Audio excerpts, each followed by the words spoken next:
Here we are, day 20.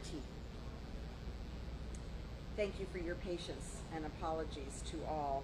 We were delayed in getting started today. We always notify the families of any updates first, and there was a slight delay this morning in the briefing getting started. So we do apologize that we kept you waiting, but we have promised the families, and so we had to wait. Our teams have continued the search and recovery, as we work as hard as ever on the collapse to recover remains and to bring closure to the families who are still waiting. We've now moved over 18 million pounds of concrete and debris, and 892 trucks have come through the site transporting the debris. And although the sun is shining right now, we can anticipate similar weather patterns to what we had yesterday. We'll continue to monitor the weather with our weather service liaison who is embedded on the site to monitor, and of course, if weather causes a pause, we'll have to pause. As you've seen, the heavy rain we've experienced brings its own challenges, and as a result, our Miami-Dade Water and Sewer Department has been very active on the scene, working alongside our fire rescue team. They've been pumping water out of the lower levels of the collapsed site in the afternoon and evening, and this truly shows that this is a whole of government response. We have so many local, state, and federal resources working in close collaboration right here in Surfside, and I'm especially proud of the way in which so many of our county departments have stepped up to support the operation. Through the ongoing search and recovery efforts, our teams have recovered an additional victim. The number of confirmed deaths is now 95. 85 of these victims have been identified, and 85 next of kin have been notified. At this step in the recovery process, we're relying heavily on the work of the medical examiner's office. It's a scientific, methodical process to identify human remains. As we've said, this work is becoming more difficult with the passage of time, and although our teams are working as hard as they can, it takes time. Our Miami-Dade Police Department detectives have continued to make progress on the ongoing audit of the list as we've worked to verify all reports submitted and identify those who have been recovered, and as a result we have some updated numbers to share. 238 people are now accounted for, and 14 people potentially unaccounted for. I want to stress again, as we've done throughout, that this is truly fluid, and we can only account for a missing person who may be deceased once the identification is made, in this case now through the medical examiner's office. And so that list of 14 includes 12 where missing persons reports have been filed with the police department, and 2 other reports that our detectives are continuing to try to verify. The property and evidence section of our police department is also on site. They have been working around the clock as well, and they are ensuring that all recovered personal property and family heirlooms are treated with the utmost respect, with great consideration for faith traditions, and when we recover items of religious significance, we make special note. This is a top priority for our teams and our religious leaders. They are embedded as well on the site. They're an integral part of the process and have been since the beginning. NIST, the National Institute of Standards and Technology, has now collected over 450 samples. They're working closely with our Miami-Dade County GIS team, Miami-Dade Fire Rescue, the Police Department, and the USAR teams. And they are, and with the State Attorney's Office, and they are tracking and tagging all of the pieces that they collect. The Family Assistance Center has served just yesterday 22 additional families, and we have so far supported 213 unique families at the Family Assistance Center. The Small Business Administration has received 77 total applications. That's 30 home loans, 16 business loans, and 31 economic injury loans. And we continue to urge businesses that have had an impact to visit sba.gov/disaster to learn more and apply for relief.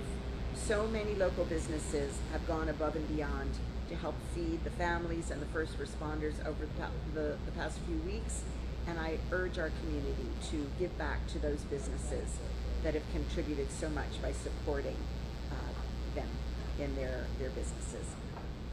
20 days after this unthinkable tragedy, I could not be prouder of the extraordinary efforts of our partners at every level. Our local, our state, our federal partners, they've stepped up in so many ways to respond, and they have been the core for the family's recovery. They've continued to provide care to the families and the survivors, and I especially want to thank the men and women of the USAR teams from Miami-Dade, the City of Miami, the City of Miami Beach, Coral Gables, and they have and our state and national and international teams. They have given from their heart and soul, and they have risked their own lives for the search and rescue and search and recovery mission for nearly 3 weeks. We truly are walking among superheroes. I also want to extend my thanks to all of you, members of the media. You've continued to tell this story, and you've done it with compassion, and you've done it with real concern and care. And you've helped to make sure that the stories of those we've lost will never be forgotten. Thank you. Thank you so very much. So God bless all of us, all of you, and keep all of the first responders and the families and survivors in your hearts. Thank you. Buenos días, aquí estamos en el día 20. En estos últimos 20 días hemos movido más de 18 millones de libras de concreto y escombros, y casi 900 camiones han pasado por el sitio moviendo los escombros. A través de nuestros continuos esfuerzos de búsqueda y recuperación, nuestros equipos recuperaron a una víctima adicional. El número de muertes confirmadas es ahora de 95. 85 de estas víctimas han sido identificadas y 85 familiares notificados. Ahora se contabilizan 238 personas y 14 personas están potencialmente desaparecidas. El Centro de Asistencia de Familia atendió ayer a 22 familias más y hasta ahora ha apoyado a 213 familias únicas. 114 familias han solicitado asistencia individual de FEMA, y la Administración de Pequeñas Empresas ha recibido 77 solicitudes en total, 30 préstamos hipotecarios, 16 préstamos comerciales y 31 préstamos para daños económicos. 20 días después de esta impensable tragedia, no podría estar más orgulloso de los extraordinarios esfuerzos de nuestros socios en todos los niveles, local, estatal y federal, que han dado un paso adelante de muchas maneras para responder al desastre y cuidar a las familias y sobrevivientes. Quiero agradecer especialmente a los hombres y mujeres de los equipos USAR de Miami-Dade, Ciudad de Miami, de Miami Beach, Coral Gables, y a todos los grupos de trabajo estatales y equipos internacionales que han dado su corazón y alma a esta misión. Nunca habrá suficiente palabras para agradecerles. También quiero extender mi agradecimiento a todos ustedes, los miembros de las noticias, que han continuado contando esta historia con el mundo y asegurándose que las historias de todos que hemos perdido nunca se olviden. Que Dios los bendiga y mantenga a todos los socorristas, las familias, los sobrevivientes y todos ustedes en su corazón. Gracias.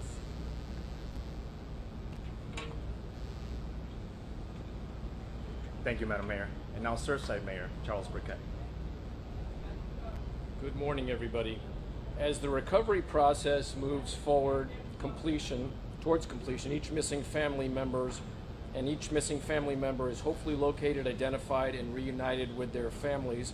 We are now turning our focus on supporting and helping the victims and families restart their lives. To that end, I want to share a little each day with you about the wide range of services that we have put in place to make that happen. For example, American Airlines and the United Way are working together to fly families to and from Surfside at no cost to those families. They are also flying the recovered deceased family members back to their hometowns for burial if requested.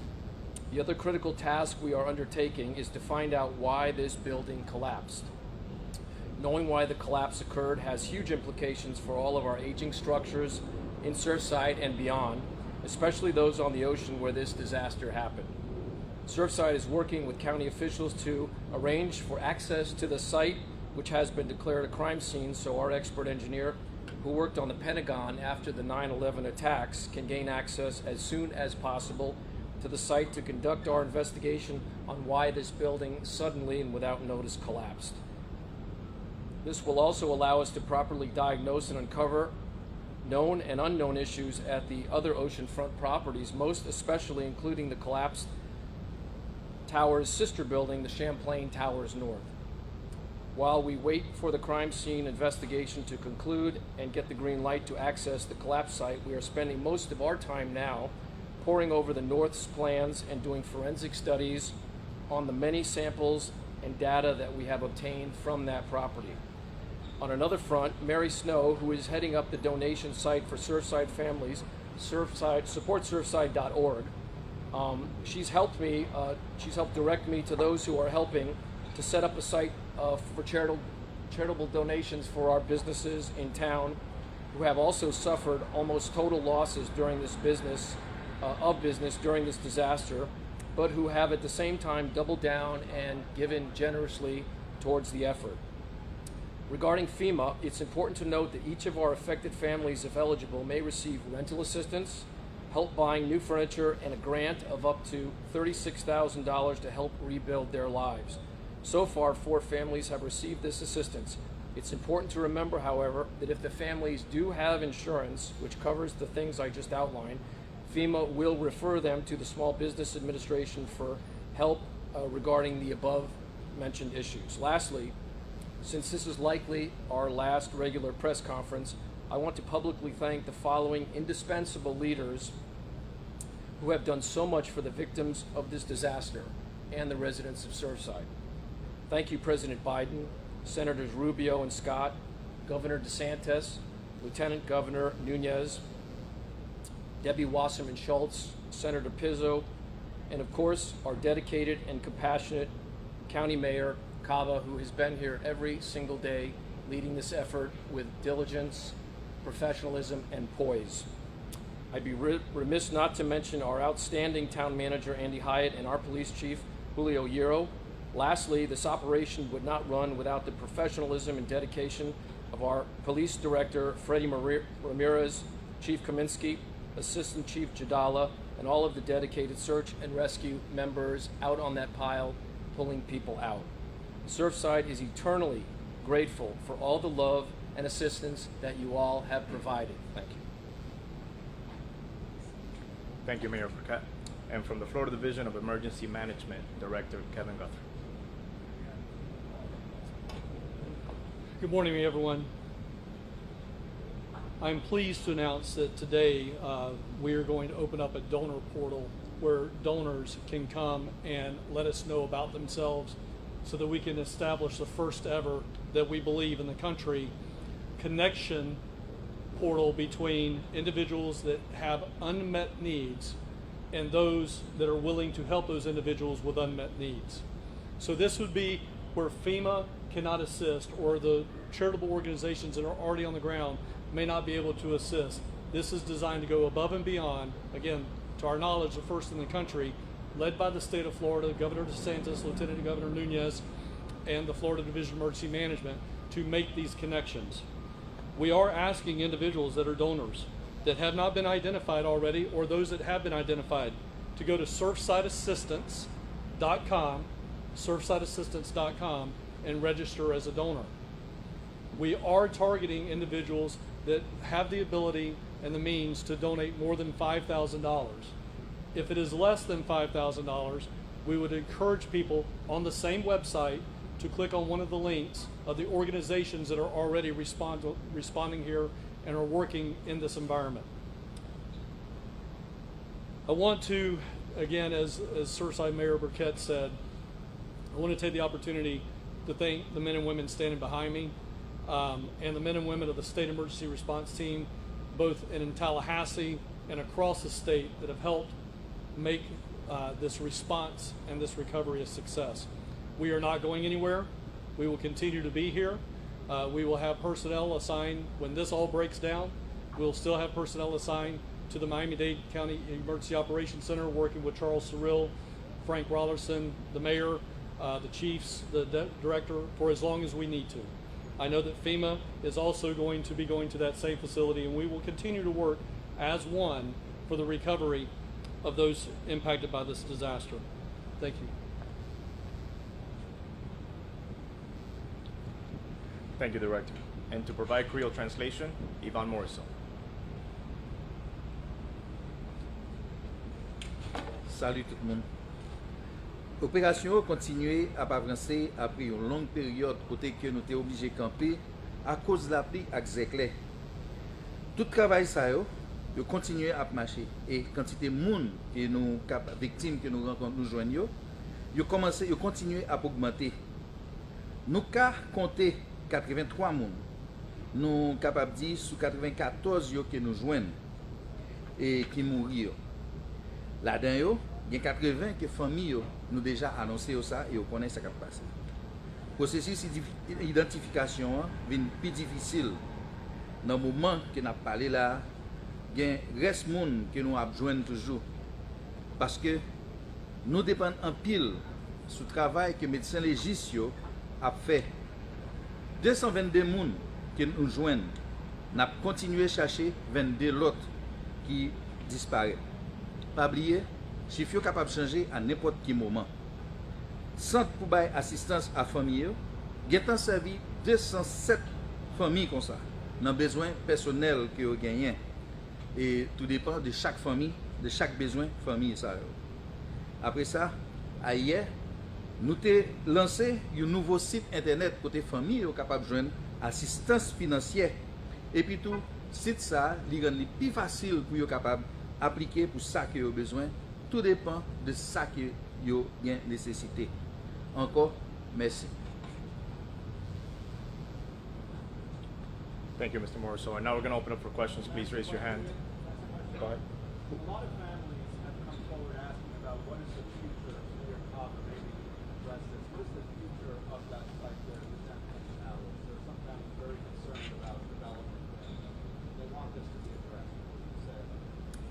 So we've all been talking about what could or should happen on this site. There is a court receiver, there is a court process, and I believe the judge had said it was too early to have that discussion, but nonetheless, we've started to talk about the fact that we definitely need a memorial. We must have some sort of memorial. Exactly where it will be is going to be determined, and whether some or all of that site could be preserved, that will be determined in the future.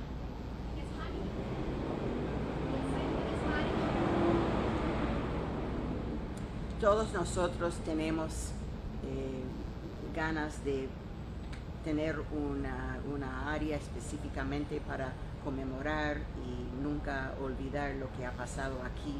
Es temprano decir exactamente qué podemos hacer. Por ejemplo, tenemos un juicio y el juez ha dicho que es temprano hablar de los detalles, pero estamos hablando ya de cómo podemos conseguir un sitio para el futuro y vamos a seguir adelante con planes.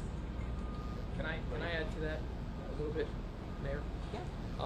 We've also been meeting with the families to understand what's going on, and I think we all agree that we want the families to tell us what they want to see. And some of what the families have said are, exactly what the mayor just outlined. Some of the families also want to go back and live there again. They want the building rebuilt on a portion of the site. They acknowledge that a percentage of that site is a holy site, as I've said before, but they haven't given up on their home.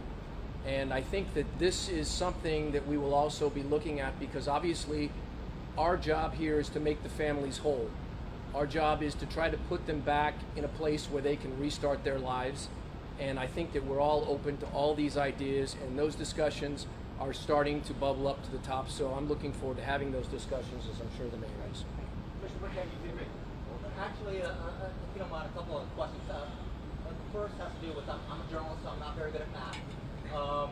So yesterday, the number of victims, or accounted for, were 22. Today it's 14. You recovered one body. What explains that discrepancy? And also, because there are 10 people still not ID, is that 10 counted in the 14, or how's the math? Freddie is going to answer this question. Okay. Yes, good morning. As of right now, we have 94 family members that are deceased. We have identified 85. Our detectives have gone through all the manifests, all the proper documentation. We've written missing person reports, but until that additional 10 is identified, we really won't know what the final number will be. We don't know about some of those call-ins that were made that may not be real people, that people called third party, and there was no way to follow up on them. So we still had to count them in, because any family member that calls, given that kind of information, it was prudent for us to document that. As we start identifying remains, and as the numbers start leveling off, we'll have a number, but it's going to take some time. So, Director, is that 10 in the 14? I'm sorry? Yeah, I'm sorry? Is that 10 in the 14 then? Yeah, so, well, yeah, you got to take into account the 10, there's 85 that we've identified. There's 95 family members that we recovered at this time, so that we'll have to see as they get identified. The fact is that there are 4 bodies. There could be potentially 4 unaccounted for, but we won't know till the ME does what they do, because we're at the scientific phase right now because of the condition of the family members. It's going to take a while for the medical examiner to start sorting out and making identifications, and at a later date we'll know where exactly we're at. But as you've noticed through the whole process, the numbers have begun to level off, which is pretty much consistent with what we've been dealing with. And the other question, if I might. Sure. The North Tower. Is it safe enough for people to go back, or is that going to be torn down too? Well, that would well, be. I mean, for anyone there. Yeah. Wait. Oh, okay. Well, well, first I guess I got to do what I said in Spanish real quick, and then we'll have. Sorry, man. Okay. Who was it asked in Spanish? I'm sorry. Okay. Sí, los números que han fallecido son 95. Lo que hemos identificado es 85. Tenemos ahora 14 personas que están missing. So, entre esos números son los números que estamos todavía en el proceso de identificar, y también estamos viendo los adicionales números que no han llamado para atrás. Pues, tú sabes, hicieron la llamada primero, pero nunca han llamado para atrás. No hay evidencia de esa persona estar aquí, pero todavía tenemos que contar ese número. Cuando los números se ponen igual, y entonces sabemos a dónde estamos. Y también necesitamos que el medical examiner está procesando las víctimas. Y ahora las condiciones de las víctimas son diferentes. Es más, se depende mucho en ciencia para identificarlo. Pero si tú notas, por este proceso los números han estado secándose. So, puede ser que va a haber un momento que descubrimos que esa gente no existieran ahí, los 4. O puede ser que están, pero todavía no sabemos hasta que terminamos recuperando todas las víctimas, y que el proceso científico se hace también con el medical examiner. O sea que eso lo van a saber. O sea que eso lo van a saber una vez que limpien todo el terreno. Una vez que retiren el último toque, ¿no? Y not only Bueno, that, no, pero todavía tenemos restos humanos también que hay que procesar también, que no sabemos. Cuando limpian la área todavía no sabemos, porque el proceso del medical examiner que tiene que hacer su trabajo haciendo el análisis de los restos humanos que tenemos también. Por lo que entiendo, There was a- alcaldesa, Ajá. por lo que entiendo, lo que están encontrando ahora son restos humanos, y quizás la condición no es como la de los primeros días. Para la religión judía es muy importante enterrar los cuerpos enteros. Una vez que ustedes identifican un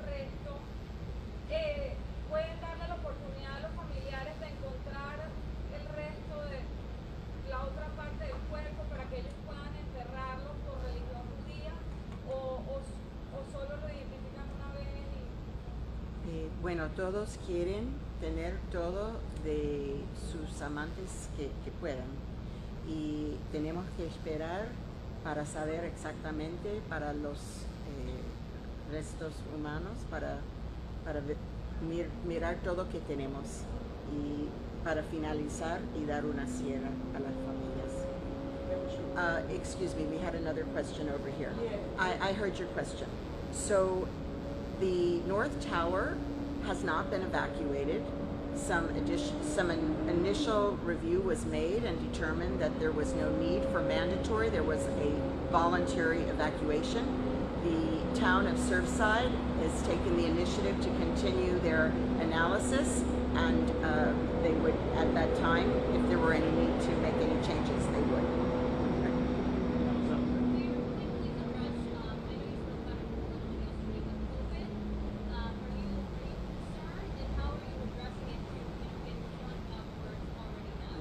You know, let me emphasize here, our Miami-Dade Fire Rescue Department has been responsible for our COVID response. So we are very much on top of the testing, the vaccination, and actually our numbers are now that we're above 75% of those 12 and over vaccinated in our community, which is a tremendous milestone. So we have embedded here all of those who have the testing capacity. As soon as we learned of the chairman and his staff person's positivity, we tested everybody who'd been in vicinity, and everybody has come back negative. Question. Mr. Burkett, I appreciate it. Two quick questions. You did make note this is the last news conference, and that would be speaking collectively for everybody. And the second question is, some folks in that North Tower feel as if you are instilling fear with respect to the structural integrity of the building. Could you speak to the fact that Mr. Kilsheimer's looked at the building, they had other structural engineers look at the building, and could you respond to their concerns that all you're doing is instilling fear?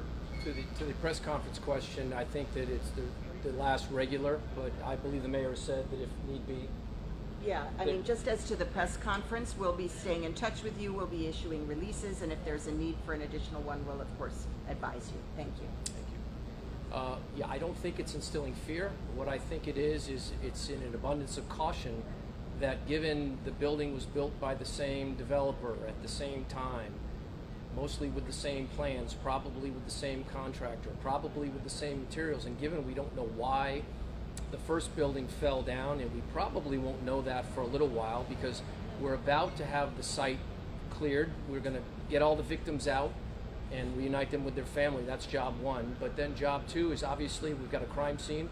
We're going to process the information at that crime scene, and then I think that we'll be able to get in there and start doing our forensic testing.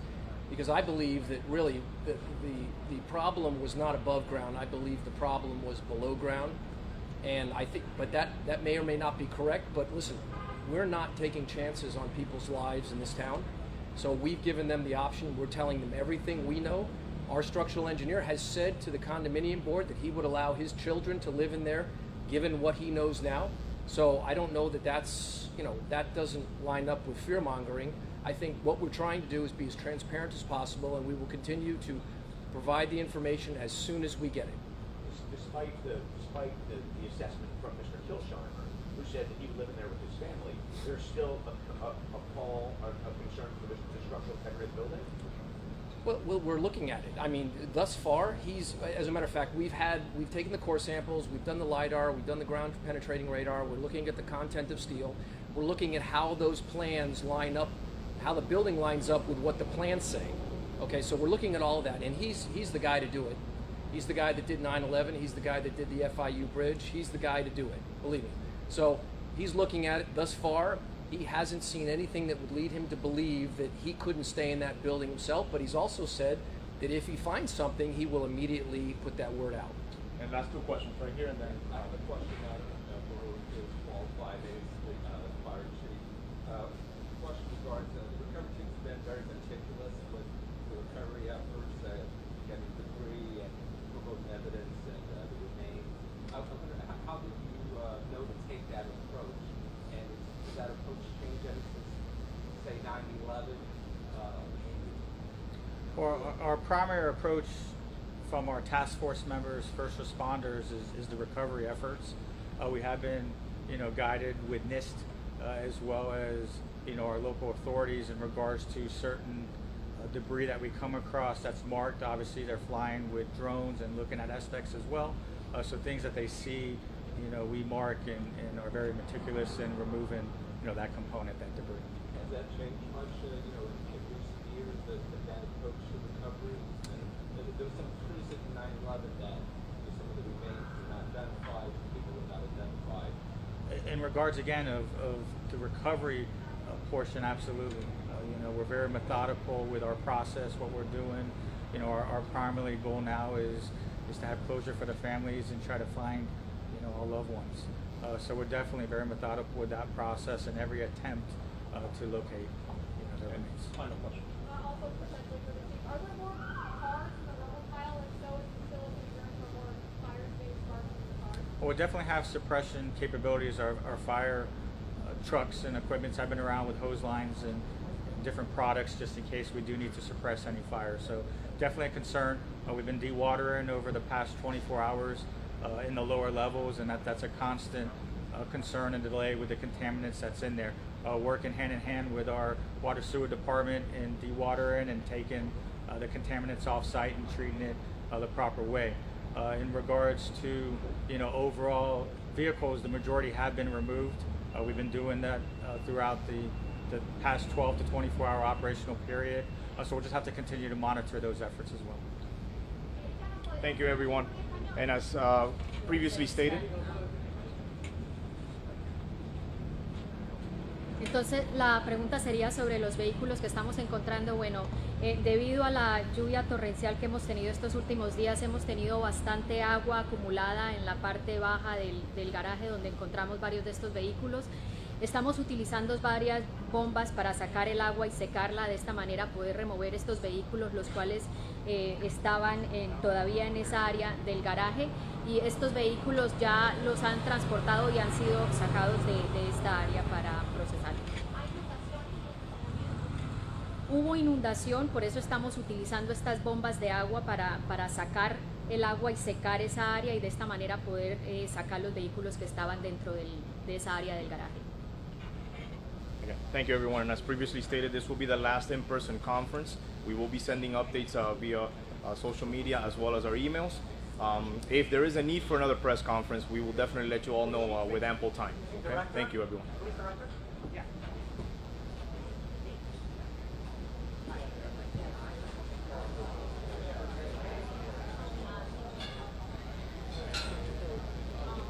Leah, can you help me with? Perfect. Tell me what to grab.